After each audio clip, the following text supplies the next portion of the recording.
வளர்ச்சித்துறை அமைச்சர் என் நேருவினுடைய புதல்வர்,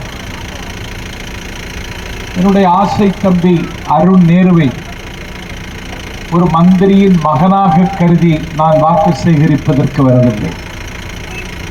அதையும் தாண்டி அருண் நேரு தமிழ்நாட்டில் நிற்கிற வேட்பாளர்களிலேயே அமெரிக்காவில் ஹார்வர்டு பல்கலைக்கழகத்தில் MS பட்டம் பெற்றவன் அருண் நேரு. குலவிச்சை கல்லாமல் பாகப்படும் என்பதற்கு இரத்த சாட்சியாக இருக்கிறவன் தம்பி அருண் நேரு.